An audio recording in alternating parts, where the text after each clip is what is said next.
guys, it's Hannah and Cailin back again with Double Talk, and today we're going to be discussing last night's pretty intense episode of The Celebrity Apprentice. It felt like a big episode for some reason. I'm not exactly sure why. Well, because it's getting to the point where people at the beginning were eliminated. We already had a couple people go home, and now it's just, basically the competition is just getting more fierce. The people that are being eliminated are now people that at the beginning you weren't sure, for all you knew, they could have been one of the main competitors. You could see them as winning, them in the end, and now you're kind of starting to see who's coming up on top. Yeah. But the first challenge was Kawasaki. I don't want to pronounce it. Kawasaki, the motorcycle company. The first, because they do the ones where they put them with a product and then they have to advertise it and do a campaign, an advertising campaign.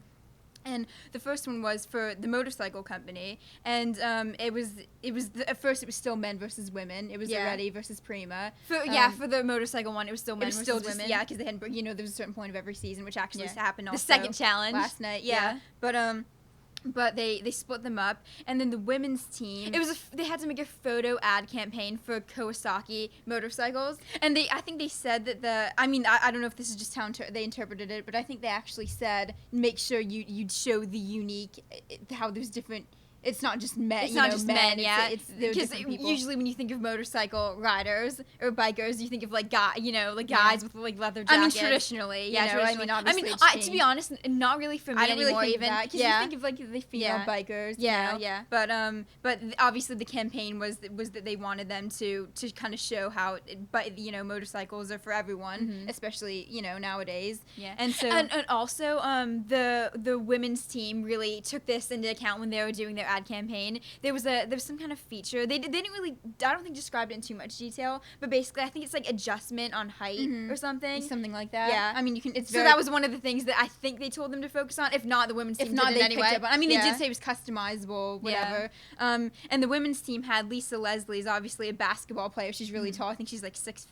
And then Kyle Richards. And then Kyle's like 5'2". They had the two bikes next to each other, and then they had Lisa on the one and then Kyle on the other, so you can see the huge height difference. Yeah. And that was one of their pictures. And also they went out to the middle of LA and they were filming on a street. Yeah, shooting. The men's team did it in like a studio, but they just had like a white background. But the women's team actually went out and did it like on a street. Like I think the street was like there was actually people, pedestrians and stuff in the background and in cars. But so that picture, I mean, just looking at it, obviously, you have to follow the certain instructions, and obviously the client is going to be the ones who really say, yeah, this represents Kawasaki is the client. The client. Yeah, obviously they're the ones that decide whether or not this represents their company good. But like if you just look at that picture, it was a good picture. Yeah, like I really liked it. She liked that they did it and had the city in the background. But I do like that idea too, because it's like it's more real. There's more going on in the picture. It's more, I don't know, it's way more interesting to look at. But for some reason, something about the men's team where they just had because they had they too were showing that it's not just for men, the biker men in the leather jackets. It's for everybody. And so they had a drag queen. They took pictures of. They had women. Carson. Well, they had Carson stripped down. Well, originally they had Carson just completely wearing no clothes, just on some motorcycle. That was one of their pictures that they used. Yeah. No, eventually they chose 4 pictures and they didn't use that one as one of the 4, but they made like a little collage where they had like bonus pictures and they included it in that. I'm thinking maybe even just for the show, just for ratings, they never planned to really use that. I don't know. Who knows? It's hard to say. But they did. Just not. But my thing is I really thought that the women's team was gonna win because I thought the men's team was gonna win, and they did, by the way. They did. Alert. But for one very specific reason, which we'll get to that. The reason why. So first of all, I can't. Let me just say first of all, the reason why I thought the women, because the whole time they were doing it, I was like, and they had the one where I forget which one. It was one of the women, and she was getting on the motorcycle, and she kind of had her hand out, and then there were 2 guys that looked like traditional motorcyclists, and they were getting on, she's like, oh, no, this is for the girls, because that was their whole thing. Yeah. Their concept. But didn't they not like girls. That one? I don't think they used it, because I remember I was disappointed that they didn't. Oh. They used one of the women just sitting on the bike, and there's no story to it. Yeah. But I liked it, and it kind of reminded me of, remember in school when they'd have the Got Milk ads? And they'd have all these different people drinking milk. And it was like props in the scene set. But remember, they'd have depending on what the person did. Well, for the Got Milk ads, I remember it'd be like somebody sitting with a plain background, and then they'd have a basketball on their finger. So you're not picturing what I'm picturing. No, I'm picturing they'd have my Got Milk. My idea of the Got Milk is what the men did, which is basically a background for maybe one prop. That's the complete opposite, because that's what I liked about it. I felt like it was a whole scene. It was a whole concept, kind of gimmicky a little bit, and I liked it. Oh yeah. But they didn't use one of the pictures that I really liked, which was the I mean, they didn't show them using Yeah. it, so because I was looking for it. Wait, what's the lady? So yeah. Anyway, she likes the background in the city background. the on women's team. The whole women's Yeah. team, they use that, yeah. I for some reason I just really liked because the men, their foreground, the subject of the photo was so like what's the word they use? Well, it's like a risk, you know. They had like the drag queen. Yeah. And who else did they have? The guy wasn't wearing clothes at first. Yeah. And I thought it was just. I don't know why you're saying it first. I don't know if I missed this. They didn't end up using the picture of Carson. No, they did, but they used it as like a collage where they had like a bonus. They even said like, oh, this is like bonus. Oh, okay. Like, So the main one was the drag queen. Yeah, basically the man, and basically I just thought Where was I? And they thought, you know, they won. They thought that it was enough of a. The subject was enough. They didn't need the background. That's true. Yeah. I mean, it's, you know, Yeah. if you're so strong in like the concept. Yeah, the concept was strong enough. Mhm. But then the reason why the women's team didn't win, and they even was said, so upsetting to me. They even said in the boardroom that this was the sole reason. So it wasn't even like people kept trying to say in the boardroom, well, I think we didn't win because of this. Yeah, they told them exactly why they didn't the win. one lady kept saying when she was trying to defend herself in the boardroom, she kept saying, well, it was her idea. The one picture Brooke. we'll tell you, but you have Brooke And her husband. Yeah, Brooke and her husband. Well, we'll get to the husband thing first. Do you want me to? Sure. Do you want me to explain Sure. that? Okay. So Brooke, she's got like a hyphenated last name. I don't know exactly what it is. She's a journalist though, a TV host too, and she brought her husband in, and all I know is he's on Baywatch, right? Like our mom knew who he was because we were watching with her mom, and she knew who he was, and she was like, oh, I'm so disappointed in him because she, you know, I guess she'd watched him, she knew who he was, and she called her husband, and I guess she didn't. Wait, who watched him? Our mom. Oh. She watched I thought you were Baywatch. talking about Brooke. No. I was like, she watched her husband on Yeah, Baywatch. yeah. No, but she called her Sure she husband, and did. I guess she didn't. I'm sure she did too. But she called her husband, and she didn't. I don't think she said, "This is what you're coming for," because I guess he would have said no then. But I guess she just called and said, "Come here." Yeah. Come, Like, we need you. like for we this need photo you for shoot. this, whatever. Because they were in the middle of LA doing the photo shoot. This is the women's team, so obviously they had that whole setting. They were out in the city, and so he showed up, and they said, "Oh, we want a concept to be women, you know, like switching it up a little bit, just like they said, for the concept." And they wanted to have her driving the bike and him riding in the back. Yeah. And this guy straight up completely refused. He was like, he even said like, I don't want Arnold Schwarzenegger to see me on the back of a motorcycle as opposed to the front. Like, I wish I that's could remember what word that's he not used, like but he was like, manly. you're basically looking like a wimp. Like, that's not what the word he used. Yeah, it's like, oh my god, you literally like, I can't believe he did that to us. He did that to his wife. Yeah, it's like she was saying, this is what I want you to do. And Kyle, the project manager, which I mean, this was the whole debate in the boardroom. This was the whole thing. Wasn't her fault for not making her husband say, no, this is what we want to do. If you're going to be in this photo shoot, you're going to go in the back of the bike. Or was it Kyle's? For the project manager's fault. I think the thing is, Because they just let him slide. They're like, okay, and then he got in the back, in the Yeah. front. I mean, well, obviously, like it was her decision on what on what she wanted to do with her husband. Because obviously, that's her husband, you know. And I guess she called him thinking that he was gonna do it, but when he didn't, you know, I can see Kyle. Like I know she was the project manager, but I can see her sitting there. Like I can't just jump in and tell this woman like what to do with they're her married, husband. like, This is like they're a couple. But she could have said, okay, we'll have somebody else. She could have then. said, that's the thing. Yeah. Like I understand why she didn't try to like push that to have him specifically get in the back, but I think that as project manager, and then we'll get into the boardroom, but I think that her thing was she could have, I mean, any one of them, they were all, a lot of them, they film it in LA now, obviously, because Arnold Schwarzenegger, but a lot of people, I mean, They obviously, do. yeah, Hannah, it's no longer Trump Tower, the city. It's they kind of that makes sense. Yeah, That makes he's sense. the governor of California. I never thought twice about that. So the city was LA. Yeah. Oh. Did you think they were in New York? Okay, ignore Hannah over here. I'm not sure that I actually thought that. I just didn't. You just think, weren't thinking about it, yeah. Yeah. But no, so I guess Kyle, you know, I mean, obviously a lot of them live in LA. I'm sure not all of them, but a lot of them do. And then they, you know, their husbands are there. I'm sure they were nearby. Yeah. And then if not, celebrity friends that are guys Yeah, that really. live also They in could LA. find someone on the They could streets. have found someone on the street. So I think the thing Hey, do I you want to was be on thinking- Celebrity Apprentice? Yeah, yeah, really. They could Someone find said, somebody. yeah. And that would have been kind of cool too, because it's like, Yeah. you know, I mean, way to change things up. Yeah. Just this random person. That's kind of cool. Yeah. I kind of like that. But you know, obviously Kyle, I understand why Kyle wouldn't jump in and try to force, you know, him, because like that would just be weird. Not him, but she should have gotten She somebody should have else. gone. I guess as project manager, it's like, okay, that plan fell through. I need to Yeah. find something else, and she Yeah. didn't. Yeah. So I guess that's the thing. And then in the boardroom, I was sitting there waiting for, because I guess the lady Brooke also, she kind of convinced herself that, okay, my husband's not cooperating with going on the back of the bike, but we already have, like, women on the bike, so this is their example of the traditional man with his wife on the back. Because obviously it's not like, oh, men can't use this. Yeah, it's everyone. Yeah, it's not like all of a sudden, oh, now men can't use it. But I do think she was talking herself into that, just because I think she probably knew that she was just trying to talk herself into that when the other thing fell through, because that was the original plan. Yeah.